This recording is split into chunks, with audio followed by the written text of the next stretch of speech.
હેવલ્સના ઇન્વર્ટરને wifi setting કરવા માટે Havells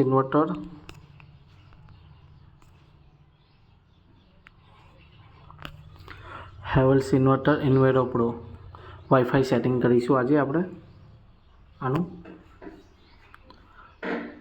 pro series play સ્ટોરમાં જઈશું પહેલાં પ્લે સ્ટોરમાં આપણે સર્ચ કરીશું ઇન્વેરો પ્રો આ છે એપ્લિકેશનને ડાઉનલોડ કરીશું મેં ઓલરેડી ડાઉનલોડ કરેલી છે એટલે આને હું ડાયરેક્ટ ઓપન કરું છું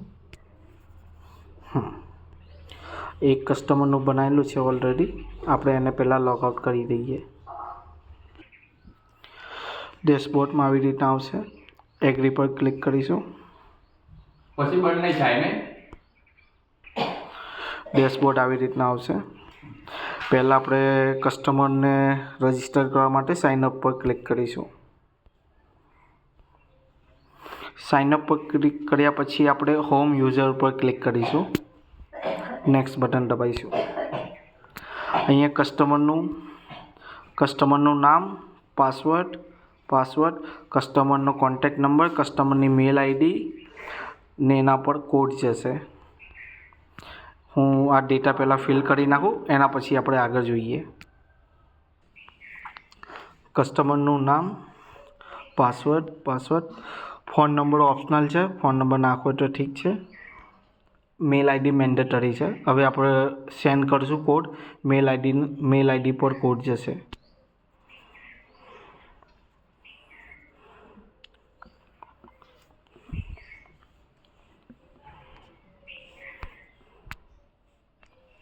કસ્ટમરના મેલ આઈડી પર કોડ આવી ગયો છે એને નાખી દીધો છે હવે પ્રાઇવસી પર આપણે ચેકમાર્ક લગાવીને સાઇનઅપ કરીશું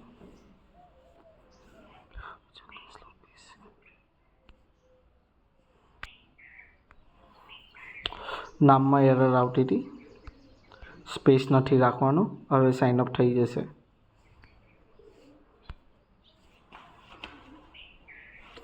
રજિસ્ટ્રેશન સક્સેસફુલ બતાવે છે બેક ટુ લોગિન જઈશું કસ્ટમરની મેલ આઈડી અને પાસવર્ડ નાખીશું આઈડી પાસવર્ડ લખી રિમાઇન્ડર પોલિસી હવે લોગિન કરીશું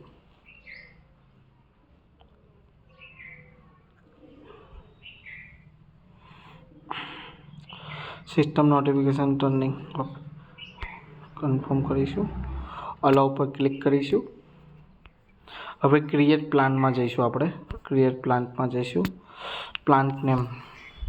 પ્લાન્ટ નેમ નાખી દઈશું કસ્ટમરનું નામ જ બધી ડિટેલ્સ ફિલ કરી નાખશું અહીંયા કસ્ટમરનું નામ કસ્ટમરનું એડ્રેસ પ્લાન્ટની કેપેસિટી ના નાખી ને પછી આપણે આગળ આવીએ કન્ફર્મ કરીશું પ્લીઝ એન્ટર ઇન્ડિયન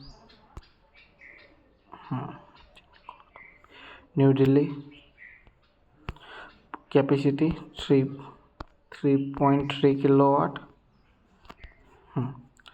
હવે નેક્સ્ટ બટન દબાવીશું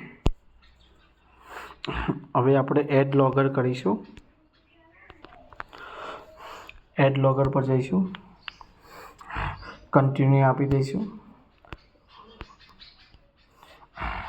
હવે લોગરને જોઈશું આપણે લોગર કેવું લાગી રહ્યું છે આપણે અહીંયા આ ટાઈપનું લોગર છે એ પ્રમાણે આપણે લોગરને સિલેક્ટ કરીશું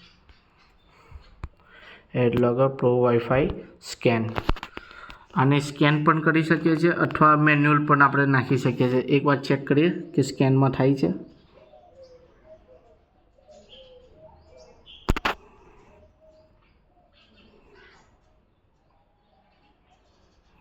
સ્કેનમાં નથી આવતું આવી ગયું સ્કેનમાં ના આવે તો આપણે એન્ટરમાં જઈને મેન્યુઅલી પણ નાખી શકશો એ જે લોગર પર લખેલા હતા ડેસિમલ્સ આલ્ફાબેટ એને આપણે નાખીશું કન્ફર્મ કરીશું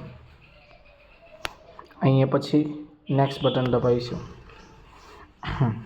ગો ટુ ટર્ન ઓન આપણે વાઈફાઈને ઓન કરીશું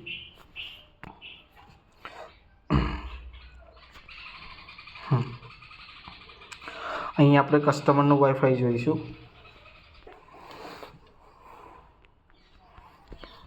કસ્ટમરનું વાઈફાઈ આ છે.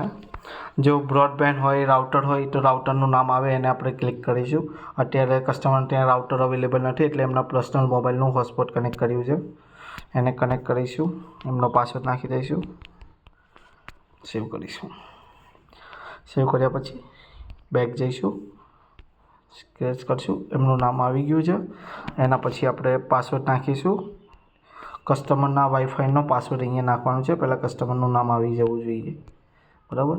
આમાંથી પણ પાછું એને કનેક્ટ કરી શકીએ છીએ આપણે. એ કનેક્ટ કર્યા પછી કસ્ટમરના વાઈફાઈનું નામ લખીશું, પાસવર્ડ નાખીશું. પાસવર્ડ નાખ્યા પછી નેક્સ્ટ બટન દબાવીશું.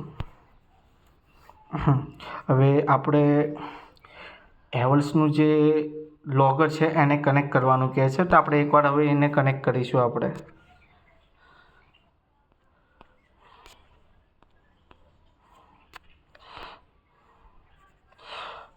જો આને કનેક્ટ કરીશું આપણે. બરાબર. સેટિંગ કર્યા પ્રમાણે આપણે આને ઇન્ટરનેટને બંધ રાખીશું. હાલ કનેક્ટ થઈ ગયું. એના પછી થઈ જશે. જો સક્સેસફુલ કનેક્ટેડ હેવલ્સ ડિવાઇસ. હવે આને ફિનિશ કરીશું. ગો ટુ ચેકમાં જઈશું. બરાબર. હવે કસ્ટમરનું વાઈફાઈ કનેક્ટ કરી નાખીશું આપણે. બરાબર. Go to check. Got it. Okay. Back. Finish ઉપર ક્લિક કરીશું.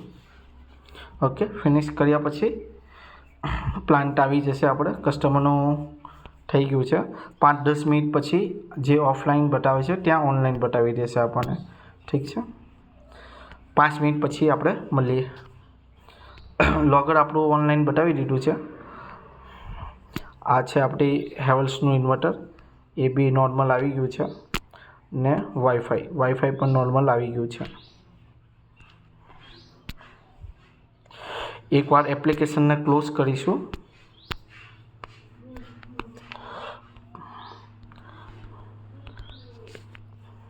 પાછી ઓપન કરીશું. બરાબર. જો હવે નોર્મલ બતાવી દીધું જ્યાં ઓફલાઈન હતું. અત્યારે જો 1.13 કિલોવોટ પાવર બતાવે છે હાલ. એનિમેશન આવી રીતના એનિમેશન થાય એટલે સમજી જવાનું કે આપણું હેવલ્સનું ડોંગલ આપણા મોબાઈલમાં કનેક્ટ થઈ ગયું છે. બરાબર. આનો ડેટા 5-10 મિનિટ પછી બતાવશે આપણને. અત્યારે 1.14 બતાવે છે.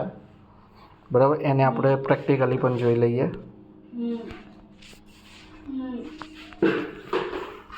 જો પાવર બતાવે છે આમાં પણ 1.14.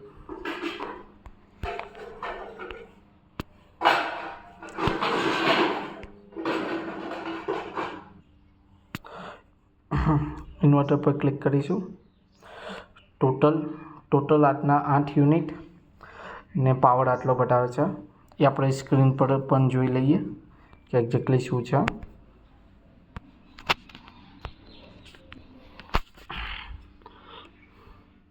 સિંગલ ટેપ કરીશું.